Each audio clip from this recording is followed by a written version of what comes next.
Kemudian berkatalah seorang malaikat Tuhan kepada Filipus, katanya, "Bangunlah dan berangkatlah ke sebelah selatan, menurut jalan yang turun dari Yerusalem ke Gaza."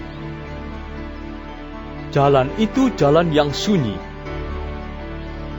Lalu berangkatlah Filipus. Adalah seorang Etiopia, seorang sida-sida, pembesar, dan kepala perbendaharaan Sri Kandake, ratu negeri Etiopia, yang pergi ke Yerusalem untuk beribadah. Sekarang orang itu sedang dalam perjalanan pulang dan duduk dalam keretanya sambil membaca kitab Nabi Yesaya. Lalu kata Roh kepada Filipus, "Pergilah ke situ dan dekatilah kereta itu." Filipus segera ke situ dan mendengar sida-sida itu sedang membaca kitab Nabi Yesaya. Kata Filipus, "Mengertikah Tuan apa yang Tuan baca itu?" Jawabnya, "Bagaimanakah aku dapat mengerti kalau tidak ada yang membimbing aku?" Lalu ia meminta Filipus naik dan duduk di sampingnya. Nas yang dibacanya itu berbunyi seperti berikut. "Seperti seekor domba, ia dibawa ke pembantaian. Dan seperti anak domba yang keluh di depan orang yang menggunting bulutnya, demikianlah ia tidak membuka mulutnya. Dalam kehinaannya, berlangsunglah hukumannya. Siapakah yang akan menceritakan asal-usulnya? Sebab nyawanya diambil dari bumi." Maka kata sida-sida itu kepada Filipus, "Aku bertanya kepadamu, tentang siapakah Nabi berkata demikian? Tentang dirinya sendiri atau tentang orang lain?" Maka mulailah Filipus berbicara, dan bertolak dari nas itu ia memberitakan Injil Yesus kepadanya. Mereka melanjutkan perjalanan mereka dan tiba di suatu tempat yang ada air. Lalu kata sida-sida itu, "Lihat, di situ ada air. Apakah halangannya jika aku dibaptis?" Sahut Filipus, "Jika Tuhan percaya dengan segenap hati, boleh." Jawabnya, "Aku percaya bahwa Yesus Kristus adalah Anak Allah." Lalu orang Etiopia itu menyuruh menghentikan kereta itu, dan keduanya turun ke dalam air, baik Filipus maupun sida-sida itu. Dan Filipus membaptis dia. Dan setelah mereka keluar dari air, Roh Tuhan tiba-tiba melarikan Filipus, dan sida-sida itu tidak melihatnya lagi.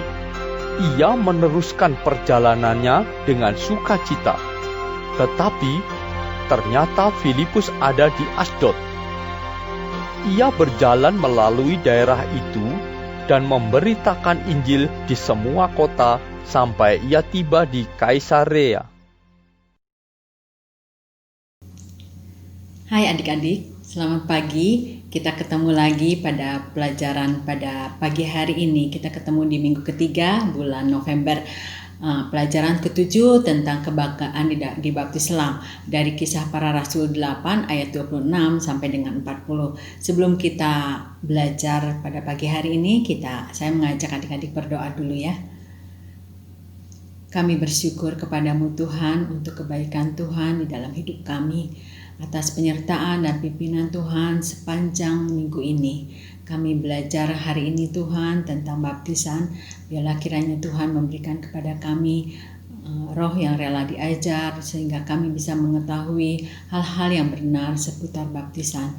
Terima kasih Bapa, kami mau mendengarkan firman-Mu. Di dalam nama Yesus Kristus kami berdoa. Amin. Kebanggaan di baptis selam. Kita tahu bahwa ada beberapa macam baptisan itu. Tapi kita akan belajar pada pagi hari ini kenapa umat baptis memilih untuk dibaptis dengan diselam.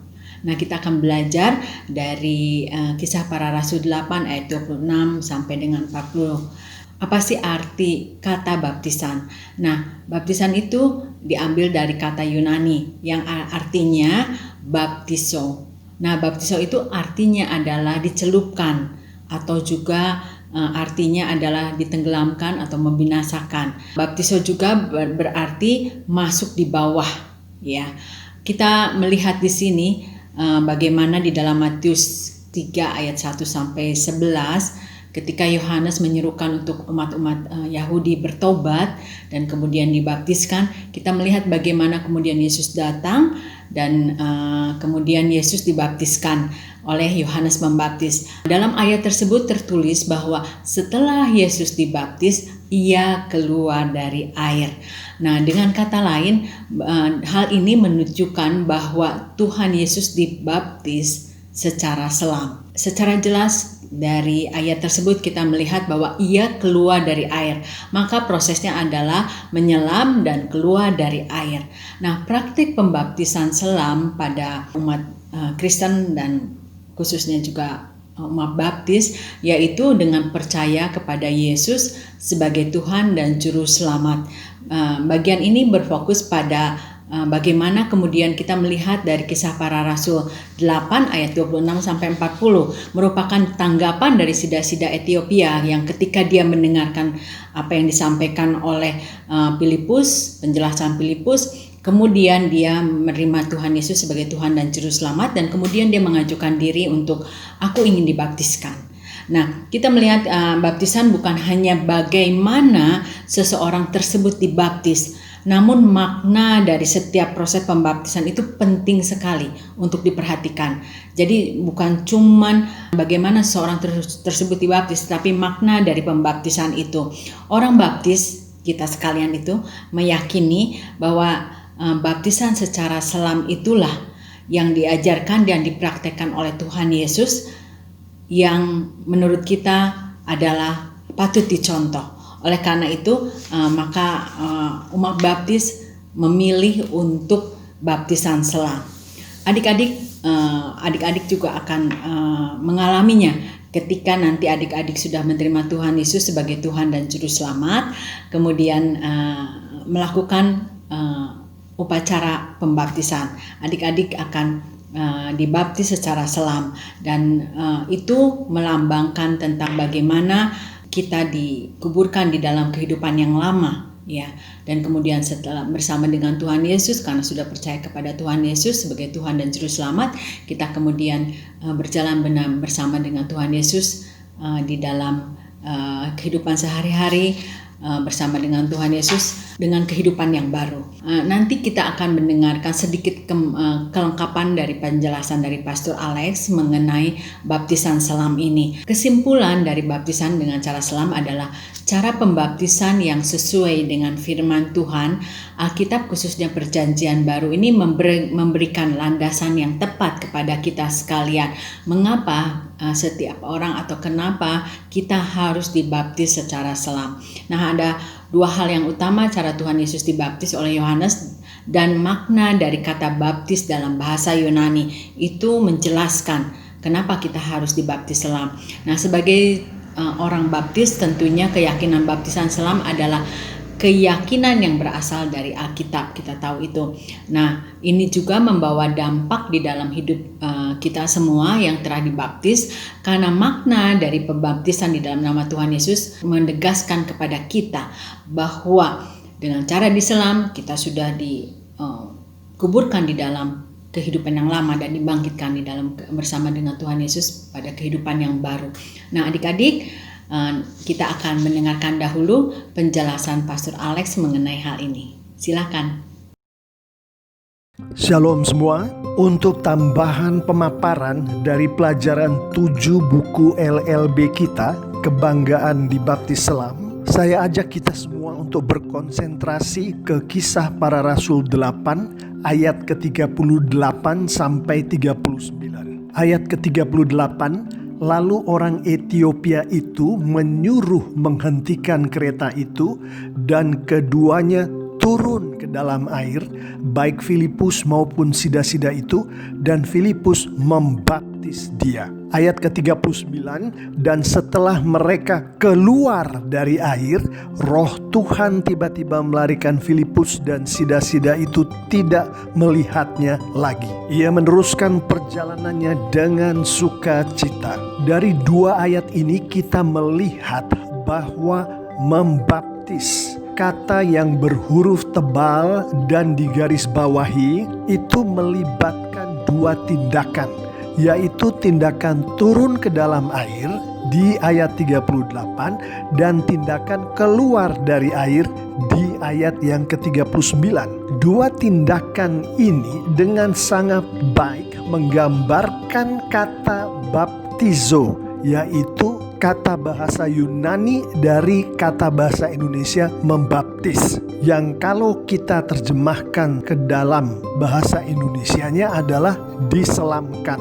Kita tahu bahwa tindakan menyelamkan atau diselamkan ini adalah seseorang yang mengalami tindakan diselamkan atau menyelamkan ini, seluruh badannya akan turun ke dalam air lalu keluar lagi dari air itu. Kita melihat hal yang sama terjadi pada Tuhan Yesus sendiri seperti disampaikan di Matius 3 ayat 15 dan 16. Ayat 15. Lalu Yesus menjawab, katanya kepadanya, biarlah hal itu terjadi, karena demikianlah sepatutnya kita menggenapkan seluruh kehendak Allah.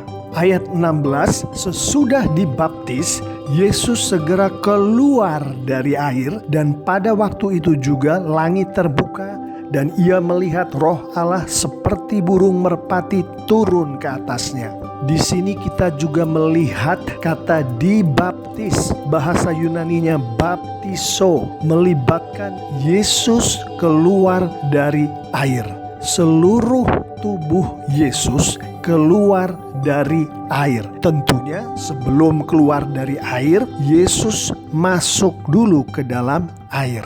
Turun dulu ke dalam air, baru kemudian keluar dari air. Sama dengan sebelumnya, yaitu yang dialami oleh sida-sida Ethiopia tadi, yang terjadi pada Yesus pada saat Yesus dibaptiskan adalah Yesus diselamkan. Di ayat ke-38 dan ke-39 dari Kisah Para Rasul 8, kita melihat membaptis atau dibaptis melibatkan diselamkan. Di ayat ke-16 dari Matius 3, kita juga melihat bahwa dibaptis melibatkan diselamkan. Dari kedua contoh dibaptis atau membaptis ini yang bahasa Yunaninya adalah baptiso, kita tahu bahwa pada saat anak-anak Tuhan berbicara mengenai pembaptisan, maka yang diacu adalah kata baptiso tadi, yang artinya di dalam pembaptisan orang yang dibaptis akan diselamkan. Dengan pengertian akan kata baptiso tadi, mari kita melihat perintah yang diberikan oleh Tuhan Yesus kepada seluruh murid-muridnya, termasuk saya dan Anda semua, yang disampaikan oleh Tuhan Yesus sendiri di Matius 28 ayat 19, yang ini adalah bagian dari amanat agung. Ayat 19, karena itu pergilah, jadikanlah semua bangsa muridku, dan baptislah mereka dalam nama Bapa dan Anak dan Roh Kudus. Kata baptislah sama dengan kata membaptis dan dibaptis tadi, yaitu di dalam bahasa Yunani adalah baptiso, yang artinya adalah orang yang dibaptis akan mengalami turun ke dalam air dan keluar dari air, yaitu seluruh badan akan turun ke dalam air lalu keluar dari air, yang artinya orang yang dibaptis itu diselamkan ke air. Itulah macam baptisan yang diperintahkan oleh Tuhan Yesus sendiri melalui amanat agungnya. Di gereja-gereja baptis di seluruh dunia, baptisan dilakukan dengan cara selam. Dan sebagaimana judul pelajaran 7 ini, kebanggaan dibaptis selam, kita semua umat baptis boleh bangga akan cara kita di dalam mempraktekkan baptisan, yaitu dengan cara selam. Mengapa? Kita kembali ke Matius 3 ayat 15. Di situ Tuhan Yesus sendiri berkata, biarlah hal itu terjadi. Hal itu mengacu ke baptisan. Karena demikianlah sepatutnya kita menggenapkan seluruh kehendak Allah. Di sini Tuhan Yesus mengatakan bahwa dengan Dia dibaptis, kehendak Allah digenapi. Artinya adalah Allah sendirilah yang menghendaki bahwa setiap anaknya dibaptis. Di Matius 28 ayat 18 dan 19, amanat agung Tuhan Yesus sendiri yang memerintahkan untuk semua muridnya dibaptis. Dan kita tadi sudah tahu, baik kata dibaptis dari Matius 3 ayat 15 yang adalah kehendak Allah, dan kata baptislah dari Matius 28 ayat 19 yang adalah perintah Yesus. Keduanya di dalam bahasa Yunaninya baptizo, artinya di dalam bahasa Indonesia diselamkan. Itulah sebabnya kita umat baptis sangat bangga dengan cara kita melakukan baptisan, yaitu baptisan selam, karena dengan begitu kita mengikuti kehendak Allah. Dengan begitu kita mengikuti perintah Yesus, yaitu baptiso kepada anak-anak Allah, kepada anak-anak Tuhan Yesus. Saya akan menutup tambahan pemaparan ini dengan sedikit berbicara mengenai tambahan penerapan untuk pelajaran 7 ini. Hari ini Bapak Ibu saudara-saudari yang sangat dikasihi Tuhan Yesus, kalau kita belum tahu, maka kita sekarang tahu berdasarkan Matius 3 ayat 15 dan 16 dan Matius 28 ayat 18 dan 19. Dengan jelas Alkitab mengatakan bahwa baptisan atau baptiso, yaitu pembaptisan secara selam, pada saat anak-anak Tuhan melakukannya, si anak Tuhan itu menggenapi kehendak Allah atas dirinya. Pada saat anak Tuhan itu melakukannya, si anak Tuhan termaksud sedang taat kepada Tuhan Yesus Kristus, yaitu taat akan perintahnya, taat akan amanat agung Tuhan Yesus. Dengan demikian, penerapan sederhana dari pelajaran 7 ini adalah setelah Roh Kudus membawa Anda menjadi pengikut Yesus yang sudah lahir baru. Di sini termasuk pertobatan, termasuk percaya akan Yesus sebagai Tuhan dan Juru Selamat, termasuk menjadi pengikut Yesus atau anak Tuhan yang berbuah-buah. Pertama, kalau Anda belum dibaptis, sementara Anda mengimani bahwa Anda sudah lahir baru, maka mintalah ke pemimpin gereja Anda, baik itu pendeta, baik itu guru sekolah minggu, baik itu pemimpin kelompok pelayanan atau kelompok kecil lainnya, mintalah kepada mereka untuk dibaptis secara selam. Kedua, kalau Anda sudah dibaptis, artinya Anda sudah lahir baru, namun baptisan yang Anda alami itu bukan baptis selam, berdoalah, meminta bimbingan Roh Kudus, lalu berkomunikasilah dengan pemimpin gereja Anda untuk mencari tahu dan meminta agar supaya Anda dapat dibaptis ulang secara selam. Pada saat anak-anak Tuhan mengikuti kehendak Tuhan, mematuhi perintah Tuhan Yesus, maka Tuhan kita dipermuliakan. Dan kita semua tahu dari Alkitab, kita mengimani itu, bahwa anak-anak Tuhan yang mempermuliakan Tuhan, yang memenuhi kehendak Tuhan dan mematuhi perintah Tuhan Yesus, maka Tuhan akan memberkati kita. Amin.